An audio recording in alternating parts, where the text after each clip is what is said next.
Hello, good afternoon.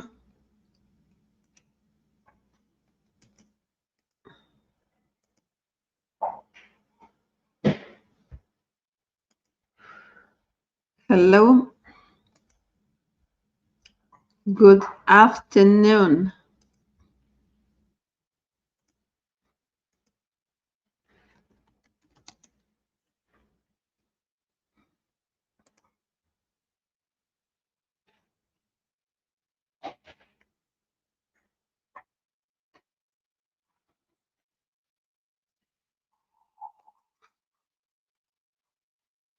Hello, good afternoon. How are you?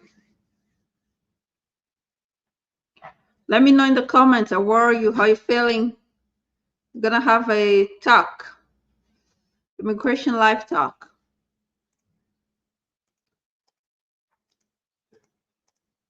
Immigration live talk. What's going on? Uh, Hold on. We gotta have some news, I guess.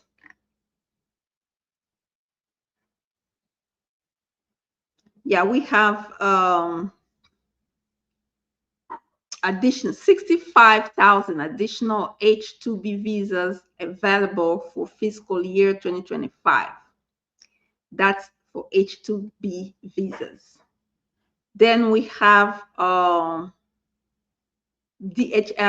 has published the federal register notice for Lebanon for TPS, temporary protected status for individuals in from Lebanon, actually. So it says that the designation of Lebanon for TPS allow at an estimate 11,000 Lebanese nationals, okay, who have been continuously residing in the United States since October 16, 2024, and continuously physically present in the United States since November 27, 2024 to apply for TPS. Yeah, if I were for that country, I'll do it right away. Okay. Yeah, you can apply for TPS if you're from, I mean, if you meet those requirements, of course. Let's see if we have another news. I want to see if we have something else for. Just want to see here. Hold on, hold on. Recent news.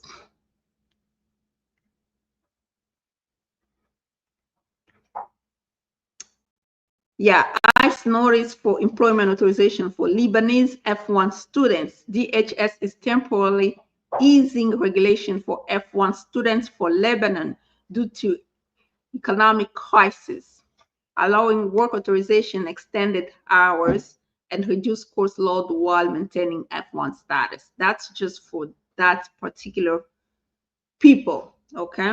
If you're F1 student, not from Lebanon, not Lebanese, please do not do that. Then you're going to violate, you'll be in violation of your student visa. Don't do it. It's just specific for that specific population. What else we have here? Uh,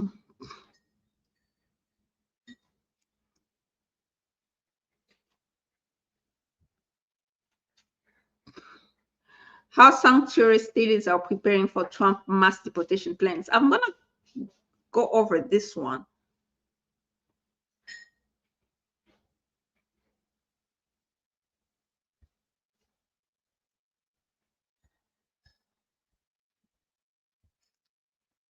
Yeah, let's see.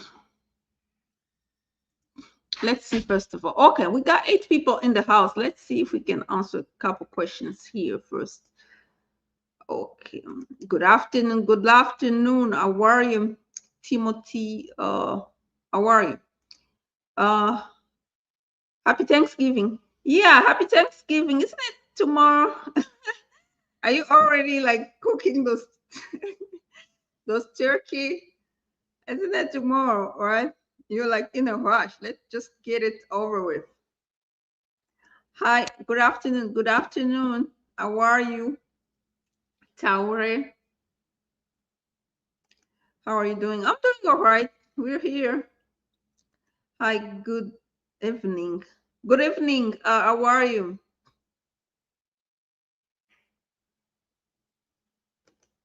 Can someone travel to Canada with advance parole? If they get a Canadian visa, in order to travel to Canada, you have to have a visa. If you have a passport, like not an European passport, if you have a passport like a regular passport, you need a visa. If they give you a visa, then yes, they give you a visa, you have advance parole, yes, you can travel to Canada. They have to give you a visa there. Yeah, because if you go like that, they're just gonna deport you from the border. Yeah, so yes, it is correct. TMK.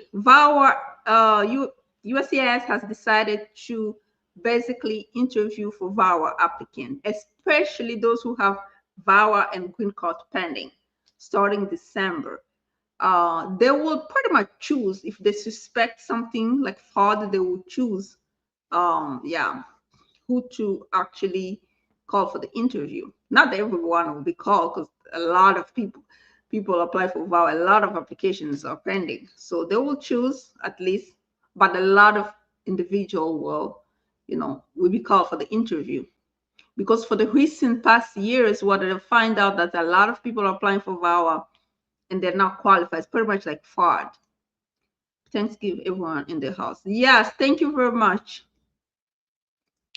So let's talk about. I'm gonna share my screen for a minute here. I want to talk about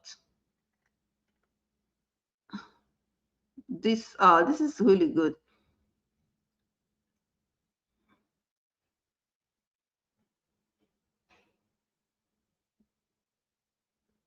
Okay, so let me share my screen. We can share this one. But someone say he traveled. But what type of passport? Yeah, because you have to look at what country Canada allow for traveling without a visa. Like if the person is from like let's say France, he has a French passport, he can go to Canada without the visa. They don't even need they need parole maybe because here they don't have a valid thing, so the case is pending. So yeah, they're lying. They're lying. Maybe they went illegally. They're lying. At the border, they will pretty much they will deny you entry. Yeah. Yeah. I know people from Cameroon, they had even TPS, and then they tried to go to Canada so they can make their lawful entry, where people with TPS who initially enter here without inspection, and they're trying to get out so they can get parole back. So they went to Canada. They just stay at the border. They detained them for almost 6 hours, and then after that, at least they made their entry. They get them parole to, but they didn't get inside of Canada to do what they were supposed to do. So yeah, no, I guess this person's lying to you. Yeah. Canada is just like the US. You have to get a visa to get there. It's not because you live here that you can go to Canada unless you have, let's say, a passport that doesn't require a visa. If you just have a case pending here and try to get to Canada, they don't want that too. They feel like you just want to go and stay there. No, I'm pretty sure that person's not telling you all the entire story. So just go to the Canada embassy like website, their embassy, and see how if you need a visa or not. You will see it's pretty clear. So I even know people who tried that, didn't work out for them well. So yeah, they're not telling you the entire story. Anyway, so let me share my screen so we can talk about this news, because this is most important thing. Okay, so the news says how sanctuary cities are preparing for Trump mass deportation plans. says here that then in Denver, this is in Denver, Colorado, they said that the mayor suggested last week that he could use the police officer to prevent, you see, they're going to use police to protect the people, to prevent the federal immigration officer from entering the city to carry out mass deportations when President-elect Trump returns to office. You see what they're saying? They're going to not avail themselves for that. Pretty much they're going to use the police to prevent the federal agent. It's going to be a showdown. It's not going to be that simple. More than us having a station at the country, like to keep them out, you have 50,000 Democrats on the news website. It's like so pretty much that's what they're trying to do. What are sanctuary jurisdictions? So basically, there's no legal definition, but they refer to the area that decline to voluntarily assist federal immigration enforcement authority. When they say that this city is a sanctuary, it's basically where the city does not share its resources with federal agents when it comes to enforcing immigration laws. That's just as simple as that. Some 13 states or more than 220 city and county have already have some kind of sanctuary law or policy that limits cooperation with federal immigration authorities.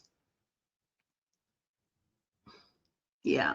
So pretty much they're not collaborating with the other agencies of federal agencies like ICE or other federal agency that's the one that have to carry out with those order of removals. So yeah, we have at least 13 states and 220 counties.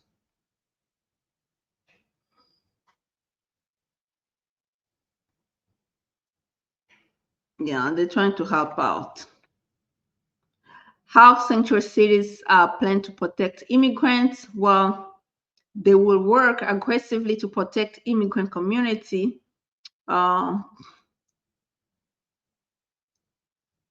They will support fair and compassionate treatment for all families in the city, including by providing legal resources. You see, they're going to support.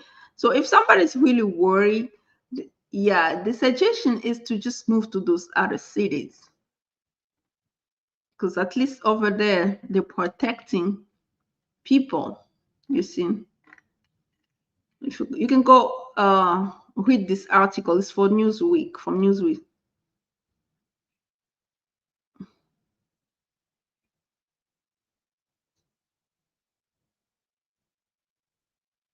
It doesn't mean that the federal immigration can't deport people, but they're not gonna make it easier for them. They're not gonna collaborate with those federal agents. Stop sharing. Stop sharing.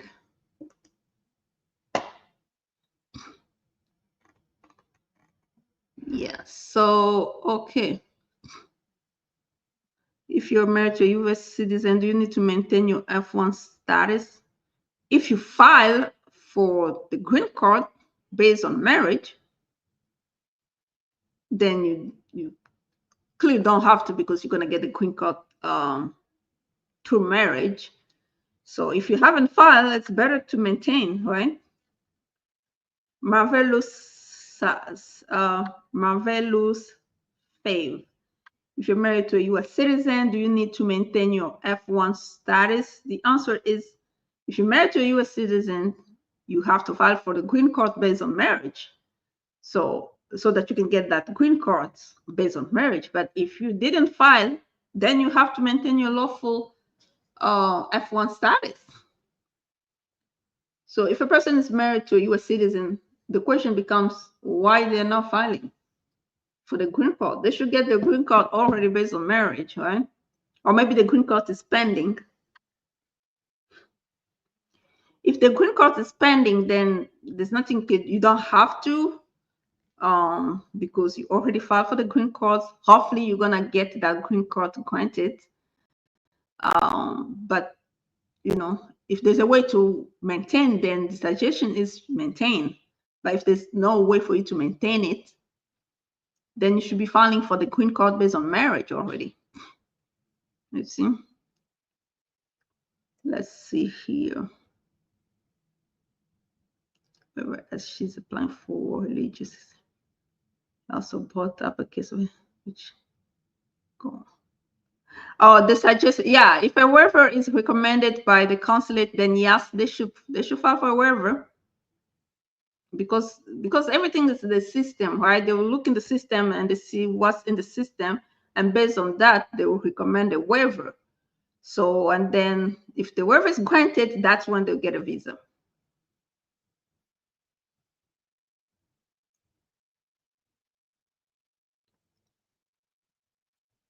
If you file for I-601, then you have to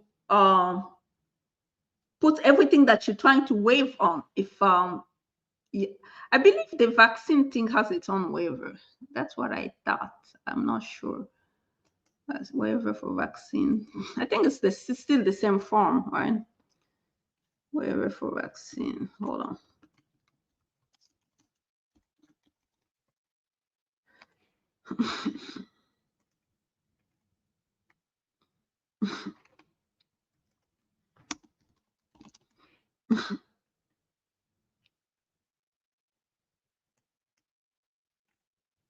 Yeah, waiver for immigrant vaccination requirements. I think it has its own.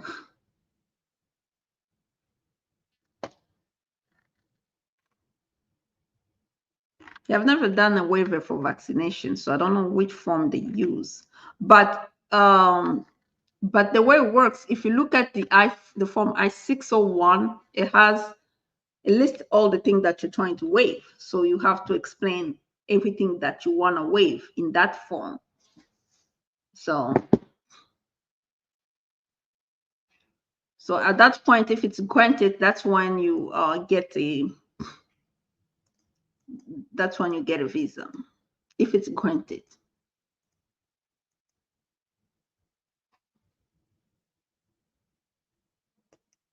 The same application. Do we file? It's the same application. You have to, I think you have to cross everything that is that you need to be that has to be waived. Yeah. If you want to waive the vaccine, you cross there. And then you give an explanation as to why you want to waive that, because then you want to waive that alien smuggling, you cross where it says alien smuggling. So it's the same form. You can, because it has a lot of things that can be waived. So basically you can click on, the thing that you want to waive and give an explanation as an argument for each offense or each thing that you're asking to be waived. That's what I think. Because usually when we do waiver, my waiver is usually the people that have done waiver. It's either criminal, for criminal records, or for fraud, willful misrepresentation. So yeah, we use the form I-601, and then if there's more than 3 things, then we'll click on all those things that are listed there that the person is trying to waive. Basically, that's how it works, I believe. But I've never done the vaccine thing, so I'm pretty sure I don't know anything about it, how people go about that. Okay, what else? Yeah, I think that's it, right?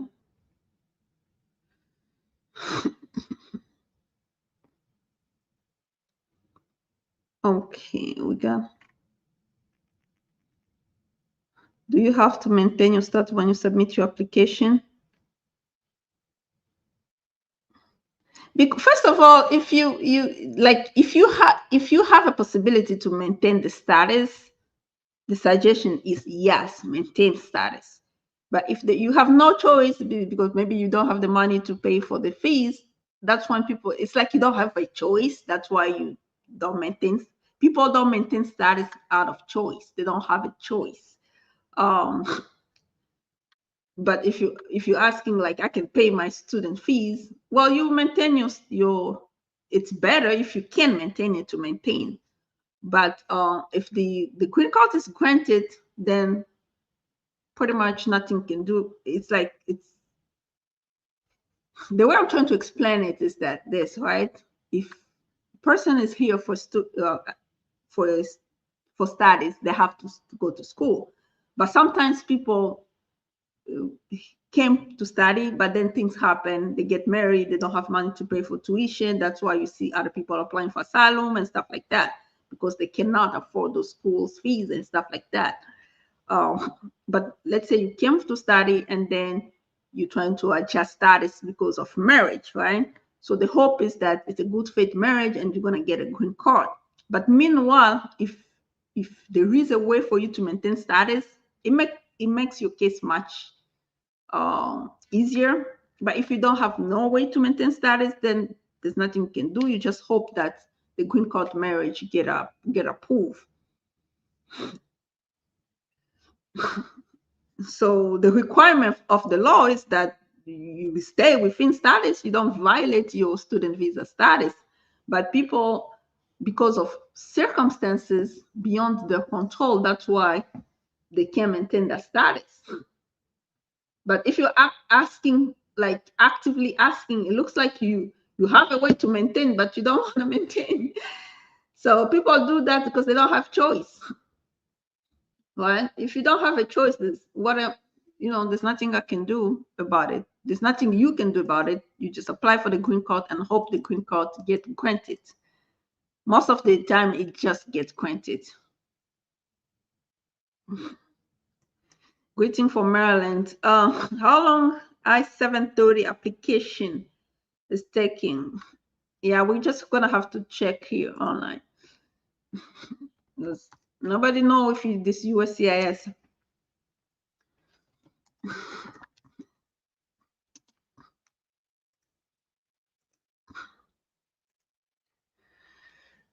I-730 application.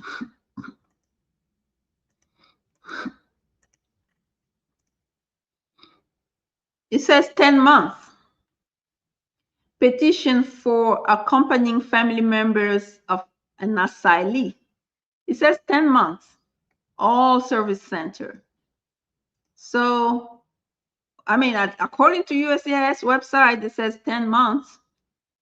So what you can do is go there and put your, if you scroll down, you can put your receipt date and click on get inquiry date. Then it's going to tell you exactly when you can file an online inquiry with USCIS.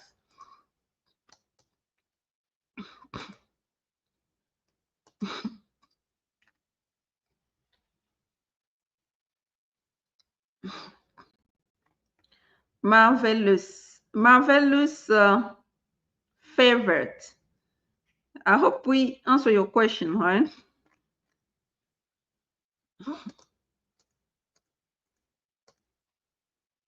Yeah, it says 10 months, so probably in 10 months they should give it to you.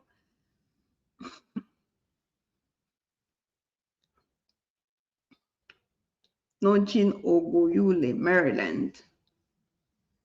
It says 10 months in the system.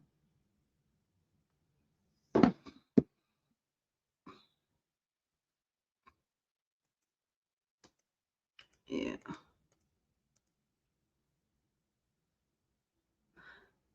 Thanksgiving is tomorrow. So if you're celebrating Thanksgiving tomorrow, happy Thanksgiving. So I'm not gonna be available tomorrow either. I need to rest. If you have your questions, this is the time.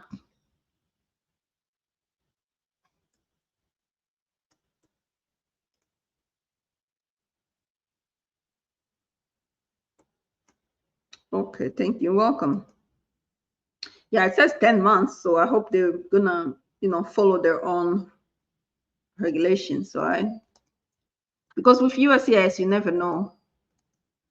They say 10 months, they don't do it in 10 months. Then keep calling them. They have like 10,000 cases, like 10 million cases or something. And sometimes they don't even like, I have somebody who has a green card pending. It's been 2 years now, especially here in the Maryland area. It's like, it's giving me a headache already.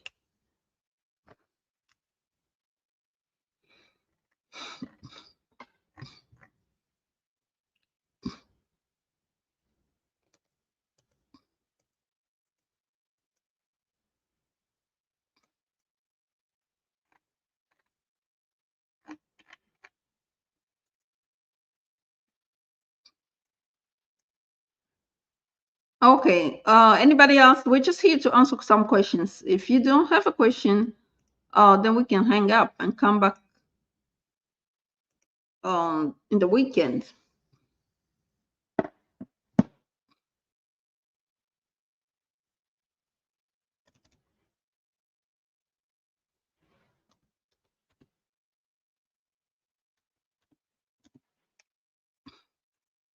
Let me see first of all how long the I-130 is taking, because everybody's asking the same question.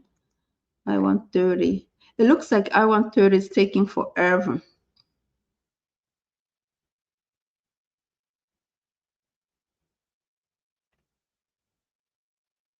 Oh, sister person already has a degree. Oh, okay. Okay.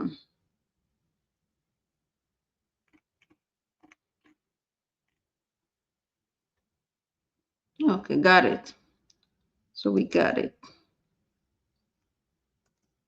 I'm just trying to find out how long. Anybody has the I-130 pending in Baltimore? How long is taking them? Because lately,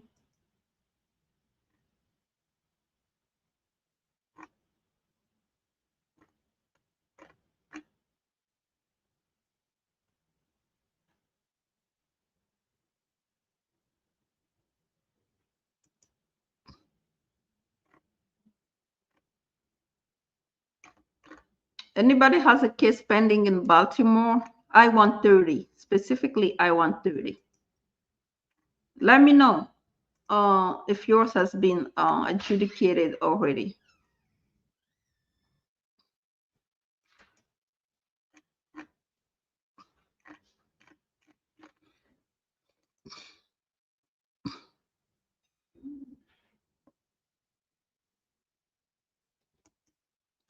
I need to schedule an appointment with you after Thanksgiving for adjustment of status as an asylee.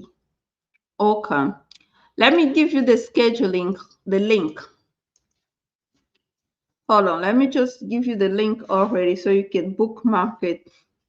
You should schedule your my consultation are on Zoom. And then after that, then we can meet if you if you decided to go with me and stuff like that. So let me just give you the consultation link. That way you can schedule it.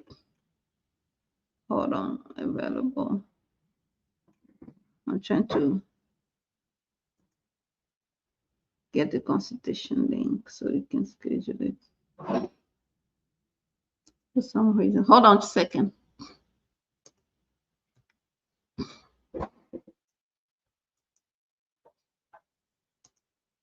Okay, so yeah. Yeah, that's the consultation link. You can bookmark it. It's all over the place anyway. On the description box, you can find it as well. I'm just trying to see. Hold on. I'm trying to see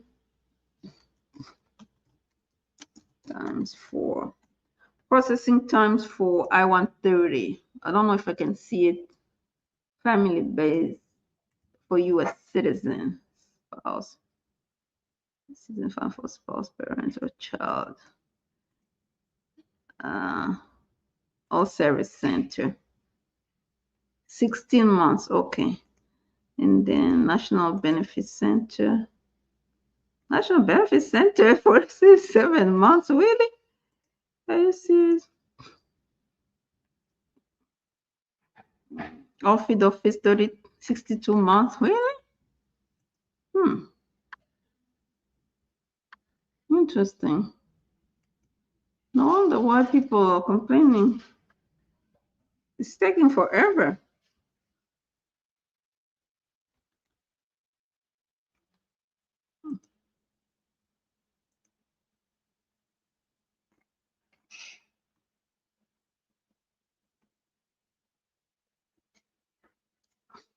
Wow. It's taking forever.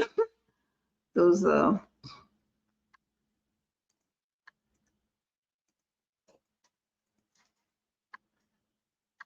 okay, welcome.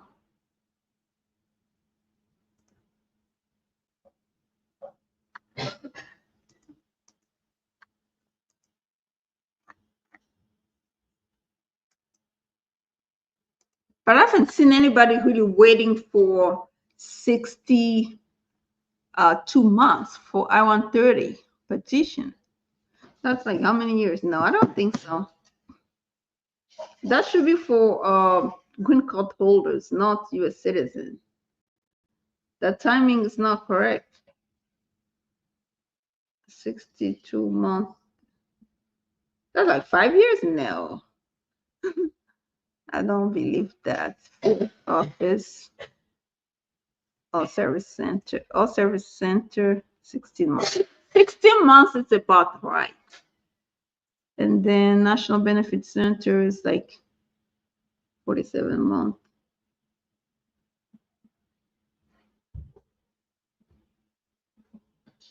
3 years. No, I don't think so. Okay. Anyway, so I guess this is it, right? We don't have questions, so I guess this is it. Let's resume in the weekend. Hold on. Let me see. Do you think it's safe to travel on advance parole? It's safe now if you travel today, right? If you travel today, at least it's a little bit safe. After January 20th, you might get denied entry. They find something to deny you entry.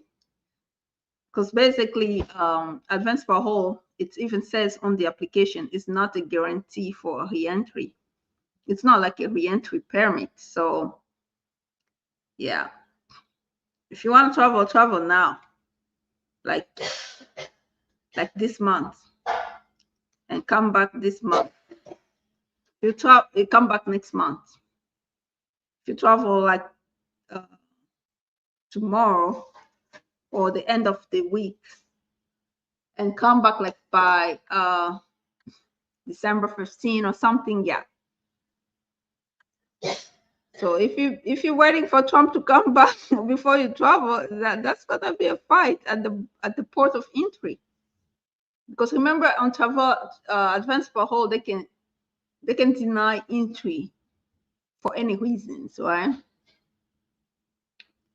And then they can tell you that we already told you that it's not guaranteed. It's not a reentry permit. So yeah, if you want to travel, this is the time. This is the time to do it. But it doesn't mean like under Trump, nobody's going to travel. People are still going to travel, but it's much riskier in terms of coming back. Don't know who you're going to meet at the port of entry. How long VAWA processing time is? I think VAWA is 41 months. VAWA I-360. VAWA 41 months. VAWA is almost 3 years, right? 41 months.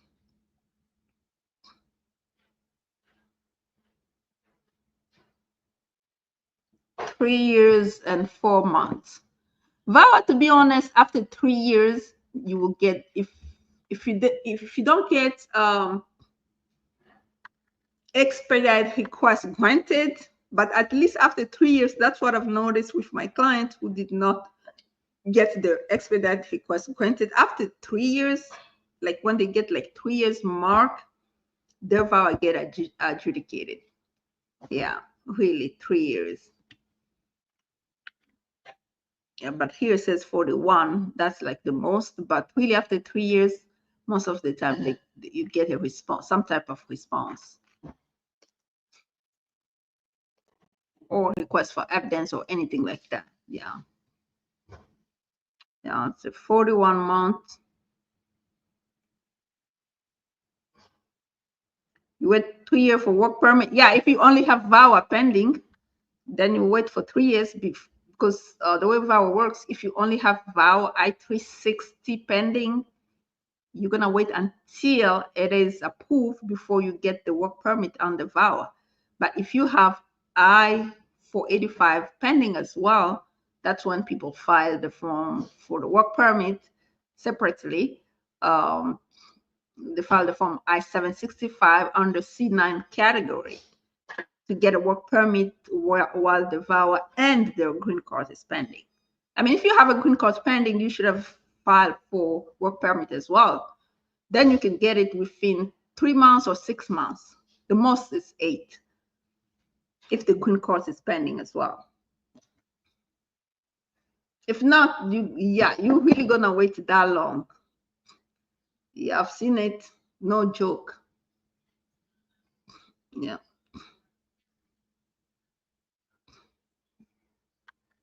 It's not like U visa, because U visa, what they did, at least what they did, they were giving after the bona fide, they were giving under, I don't know if they're still doing it, but really they had a policy for U visa, because U visa was taking 4 years, 5 years, mostly 5 years.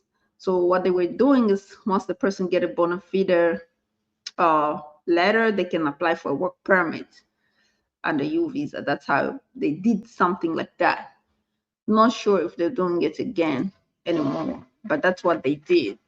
So that's exactly how it works. Okay, this is it. This is it. I guess we're wrapping up. Anybody else? Let's wrap up, folks. We don't have questions. There's no need for me to stay here. So we can come back again in the weekend. Okay. Let me stop here on Instagram.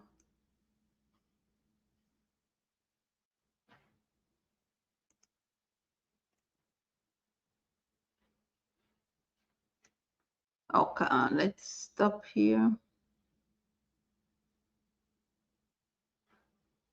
What time? I don't know the time. You just I just don't know, to be honest. What you can do is just hit the notification bell so you can be notified when we get on. Hello, Luma. We're almost done. That's when you're coming. we're done for the day.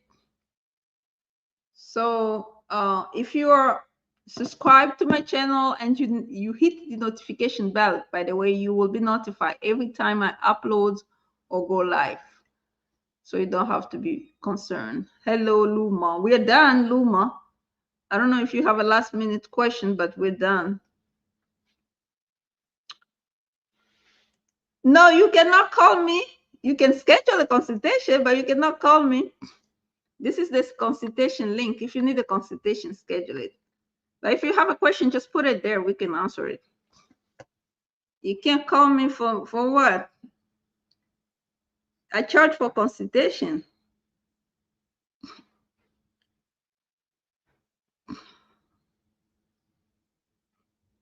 If you have your one question, just put it there. We can answer it when I'm live.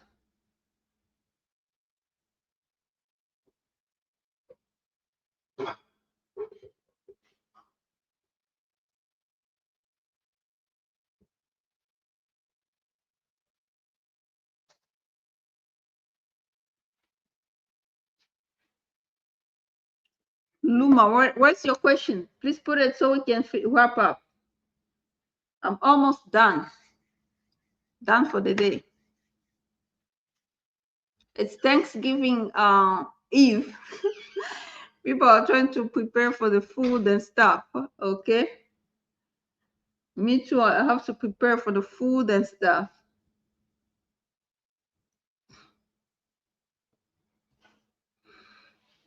Okay.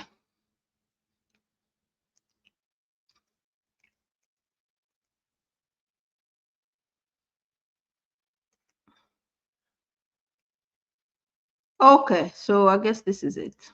We don't have questions. Okay. Thank you very much. We'll come back in the weekend. Not sure the time, but we'll try to be here on either Saturday or Sunday. We'll try to do it. And not tomorrow. I'm not gonna be here tomorrow. So probably Saturday or Sunday. Okay.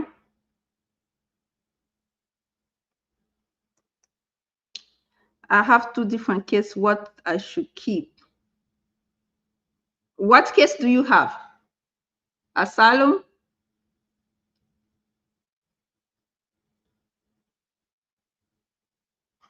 What case do you have? Do you have asylum cases?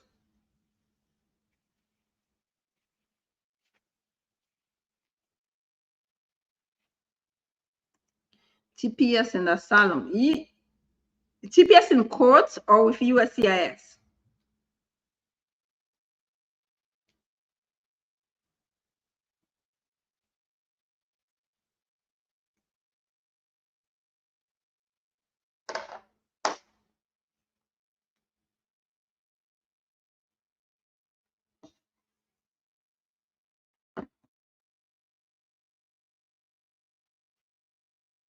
TPS or asylum. Well, if you have asylum in court, first of all, just know that TPS is under attack with Trump. He's pretty much threatening to stop TPS. We don't know if he's going to do it, but that's what he has been saying from day one. He's going to stop a lot of humanitarian parole stuff, a lot of humanitarian benefits, humanitarian parole, TPS, all those things. He said he's going to stop them. So, which means that TPS is pretty much under attack. Anytime they can stop it.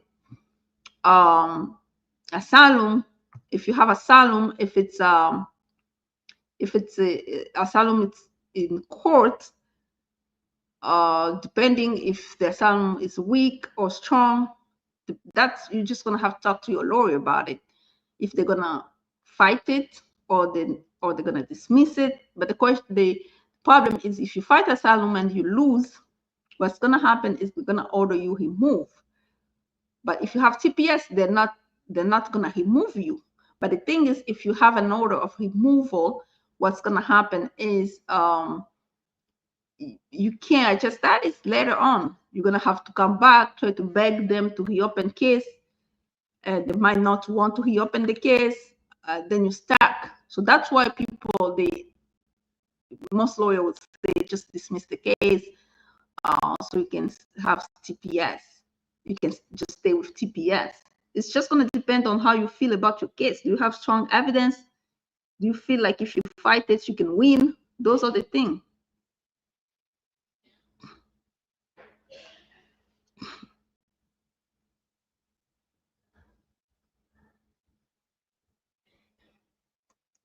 It's good for anyone to travel abroad before a new president.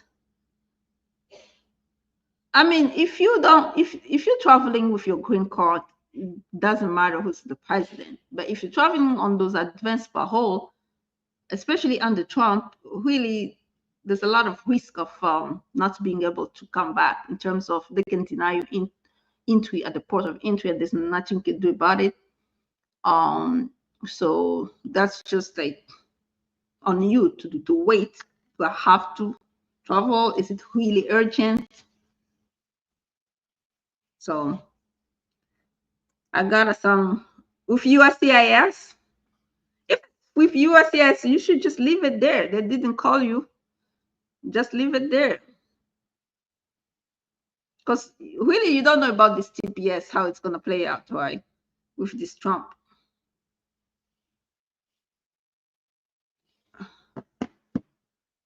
Yeah, if you have, first of all, when you start withdrawing your asylum with USCIS, when you tell them to withdraw, it becomes questionable, right? They start wondering why.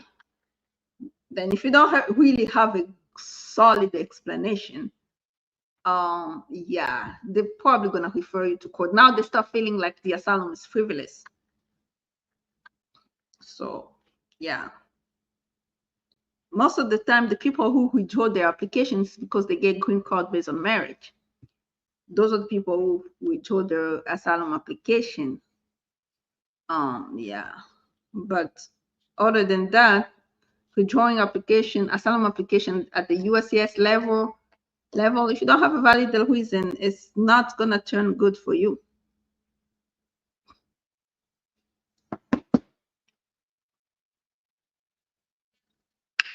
Okay, thanks. Happy Thanksgiving. Yeah, happy Thanksgiving to you too. So yeah, we're just gonna stop here. Until next time, bye bye.